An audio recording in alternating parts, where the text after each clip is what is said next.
Hello, good evening, everyone. Welcome to our bedtime devotional. So, today is Wednesday. So, today is midweek service day. So, today day 324 sa ato ang devotional. So, Wednesday, December 18, 2024. Ang atong topic is about the best day. So, ang word is nasa Psalms 118 verse 24 nga nag-ingon, "This is the day the Lord has made. We will rejoice and be glad in it." So, let us pray. Father God in heaven, we thank you, Lord God, for your word that this is the best day. Every day is the best day, Lord God, because we are in your presence. Lord, we thank you, Lord God, that we know you, Lord God. Help us, Lord God, to know you more, Lord God, through your word. Speak for us, Lord God. Guide us, Lord. Teach us, Lord God, in the way we should go, because we are nothing without you. We lift up to you our time, Lord God.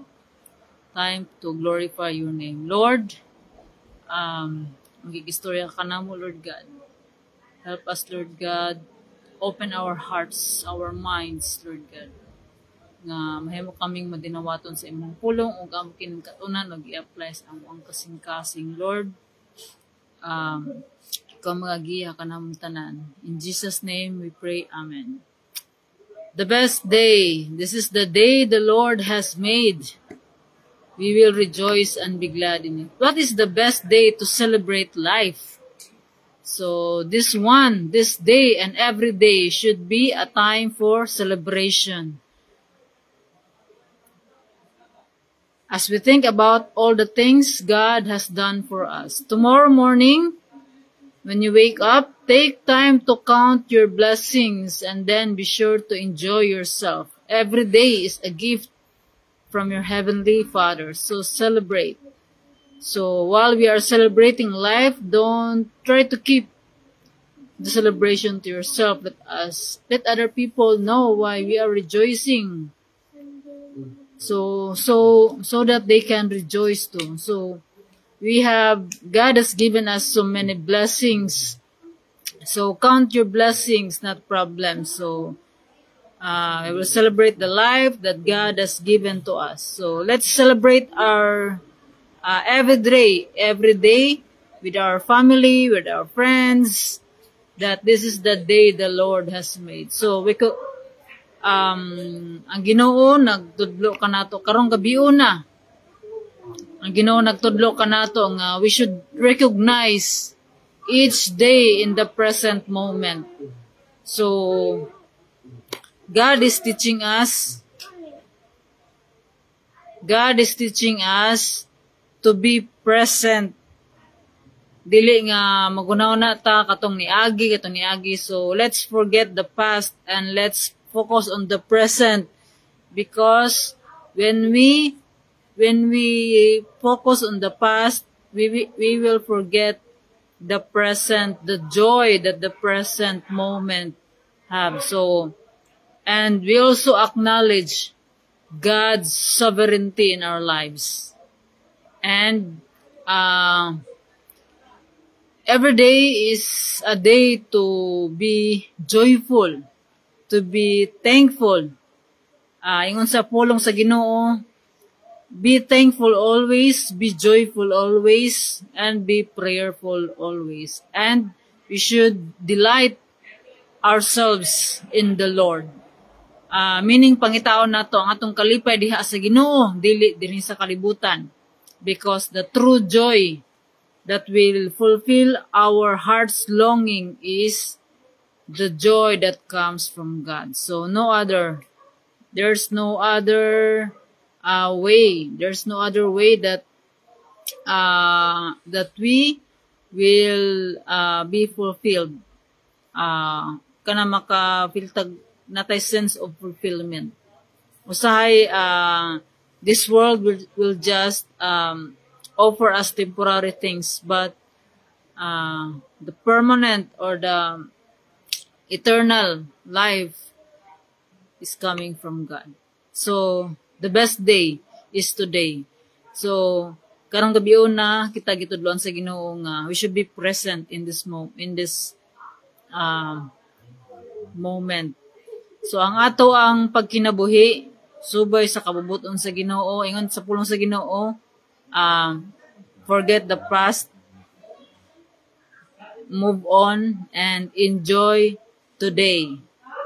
So let's start each day with thanksgiving. So we should focus on the present blessing. So ang ato ang pagmata matag adlaw is a blessing, and let's cultivate joy maski sa mga challenges, mga trials nga ato ang na-encounter. O we should acknowledge God, that God is in control. Everything that we have been through, God has a reason for each trials, challenges. So tanan nga nahitabo, walay surety, walay malas, kundi in God's economy, there's always a reason behind. So, trust God. We should trust God with all our heart. So, ingon sa iyang pulong, in Proverbs chapter 3, verse 5 to 6, trust in the Lord with all your heart and do not lean on your own understanding. In all your ways, acknowledge Him and He will direct your path straight. So, let's delight yourself in the Lord and He will give you the desires of your heart. So, tanan natong kalipay, pangitaon nato diha sa Ginoo. Ug ang Ginoo maghatag sa success, gipangita sa ato ang kinabuhi. Ug naatanan sa Ginoo ang kaayuhan, katagbawan sa ato ang kinabuhi. The best day ever, today. So let's focus on today because God is already ahead of us. So God has a plan for each one of us. So trust God. So wala daan gihatag sa Ginoo kung unsa ang iyang plano, kundi ingon ang Ginoo, salig lamang kana. Salig ta sa iyang pulong tungod kay iyang pulong tinuod dili bakakon ang Ginoo. Ug dili mausab ang Ginoo matinumanon sa iyahang mga saan. So God is a promise keeper. And we should trust in Him all the days of our lives. So to God be all the glory. So let us pray. Father God in heaven, we thank you, Lord God, for your word. We thank you, Lord, for your reminder, Lord God, for reminding us of your grace. We thank you, Lord God, for reminding us that today, that every day is the best day, that we should be present each day, should start our day with gratitude, with joy, with thanksgiving, nga matag adlaw, Lord God, is a day to celebrate, a day to make things right. Lord, help us, Lord God, to be the person you want us to be every day, Lord God, in our lives. Help us, Lord God, to know your will. Bag-uha ang among hunahuna, Lord God, to be in Christ likeness. Og limpyo among matag kasing-kasing, Lord. Make us our heart pure, Lord God, and blameless before you. Lord, sa mga naminaw ni ining nga pulong, ikaw ang Ginoo, Lord God, nga maay magapanglihok sa ilahang kinabuhi. Palambua, Lord God, ang matag usa sa ilahang tanan aspeto sa ilahang kinabuhi. Ug ikaw ang Ginoo nga matinumanon sa imong mga saad. Ang imuhang pulong tinuod ug mao ang kamatuoran. Tabangi kami ang matag usa, Lord God, to desire you, Lord God. Nga naa kami desire, Lord God, to know you more each day sa amuang kinabuhi. Dalaygon ka, Lord. Salamat sa imong pag-uban kanamo gikan sa pagsusugodan tut sa pagtapos. All the glory, honor, mga pagdayeg, Lord God, kanimo lamang amahan nga naa sa langit sa pangalan ni Jesus. Amen. So, good night, God bless, and see you tomorrow. Bye.